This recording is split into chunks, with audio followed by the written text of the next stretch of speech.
Good morning, everybody. Can you hear me? Yeah. Okay, so I'm Ludovic Subran. I work for Euler Hermes. I don't have slides. Slides is a thing of the 2000, you know. In 2010, now people use something else. It's called social network.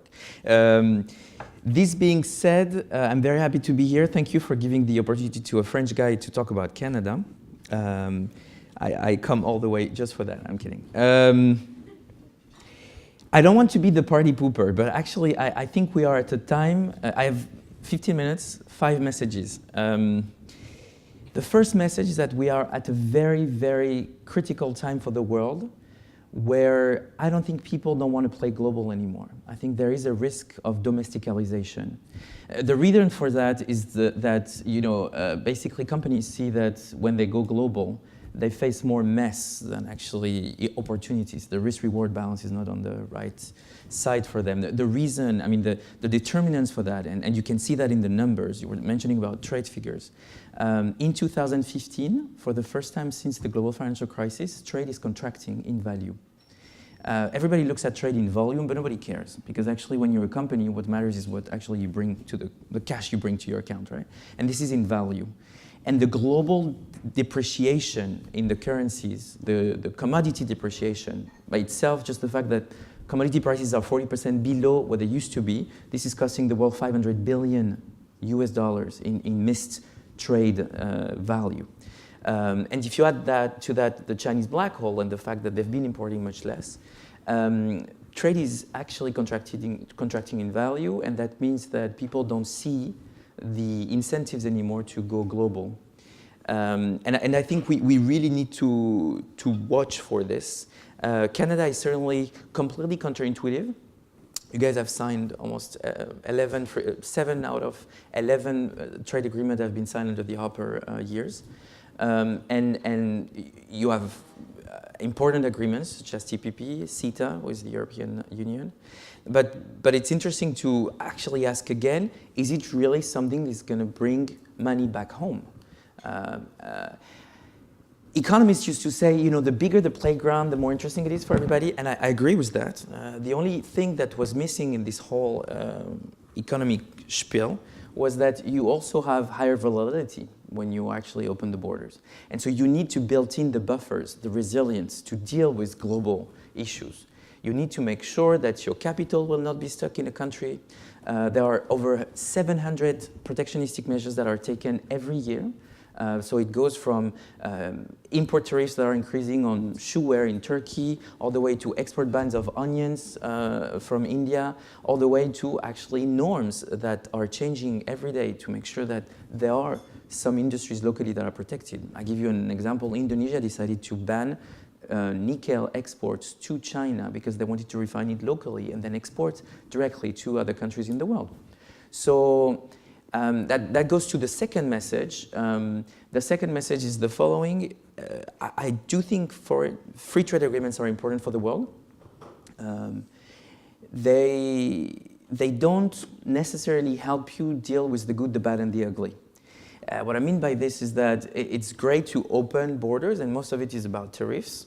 You now have advanced free trade agreements where there are also norms that are included, such as TPP, labor laws, environmental laws, investment protection. But it doesn't necessarily hedge you against the fact that the business practices are very different in each of these countries. The fact that it's not because you're in a free trade zone that you're not using your currency to boost competitiveness, that you're not changing the rules as you go along because you want to gain a little bit of an edge. And in our world, which is credit risk, we've seen insolvencies going up massively in some of the emerging markets. We see political risk going up massively. We thought it was a thing of the past, and now we see a lot of problems with countries being expropriated, embargoes. Who would have thought that there would be embargoes in 2015 to a country like Russia? At the time when Obama, after 6 years of doing nothing, decided to finally reach out to Iran and Cuba, That's very interesting to see how ego tripping is actually nudging the world today more than ever. The third thing that I want to say is that yes, Canada is very active in free trade agreements, and it's great. The problem is that when I looked at the number of agreements you signed, with countries, very interesting countries, like Jordan, Honduras, Panama, I was thinking, wow, that's very interesting, but what is the underlying objective? And actually, that's, I think, what was the problem at one point, is that you decided to engulf so much in the story of free trade agreement that you lost a little bit the compass of why you were in there. And that's, I think, the major question to ask today, which is, why would you sign another free trade agreement? What are the objectives? What are your KPIs when you go into a free trade agreement negotiation? And I think that's going to be very important with TTIP, the transatlantic partnership, because we see on both sides of the Atlantic that nobody really knows what is in there for them. 2 years ago, everybody would have thought it's great for North America because the euro is actually strong, and so we have a competitive edge. Energy prices are low here, they're not low there, and labor costs are lower here and the labor law easier. Today, it's completely the opposite. The euro is actually weaker, energy is cheap for everybody, and there are reforms all over Europe that make competitiveness much more powerful than it used to be. If you look at Italy, for example, the labor laws have been completely flexibilized to make sure that there would be more employment. So the timing and the objectives are key when you sign free trade agreements. Fourth, let me talk a little bit about TPP, because we could talk maybe also about CETA and what it brings, to look towards Europe. But again, CETA is a precondition to what the TTIP, so the transatlantic agreement, will be about. But TPP is very interesting because you wonder why this agreement has been signed. There is one reason politically, it's to shun China. There is no other reason, because for Canada, I think the impact of TPP would be zero. I mean, let's be very honest. You guys export 75% to the US, you import 50% from the US, and so basically it's great that Vietnam is part of a free trade zone. Sure, even on the jobs, actually on the risk, on the downside risk, that wouldn't change anything. I mean, seriously. That's interesting. It would be cheaper import bill in the first run, because basically some of these countries could be new providers. But in terms of export opportunities, apart from having, I think your free trade agreement with Korea is much more interesting. Because in a free trade agreement, there are always the doing, the having, and the knowing. Today, I have the impression that Canada is only on the having side. You have commodities, and you basically are signing agreements to export your commodities. But the prices are so cheap that there is no incentive today to do that more. The question is signing partnership with the knowing or the doing, because that's where you can have a cutting edge. Last but not least, I have one word of advice that is very polemist. The only reason why Canada should sign free trade agreement is the following: you should cut the middleman. Cut the middleman meaning you should shun the US. That's the only way those free trade agreements will be useful to you. If you continue to be extremely concentrated on the US, they are the one benefiting from the free trade agreement, not you. Let's be very honest on that. And if you look throughout the world, this is exactly what's happening. In Europe, the ones that are benefiting, Germany. In Asia, which are the countries that are benefiting? China for the moment. That's why the countries signed TPP, because they wanted to make sure they could go to the market without China.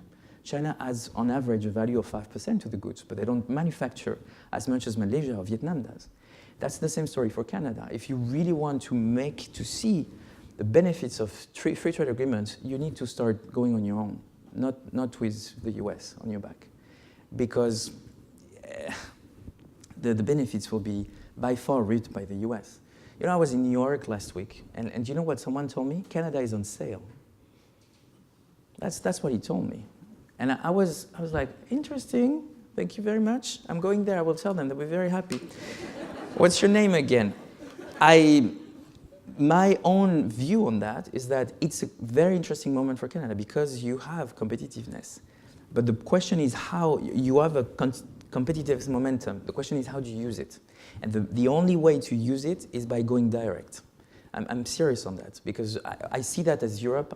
I'm a strong believer in global. I grew up everywhere. I spend my life everywhere. I think it's great. I think Europe is amazing.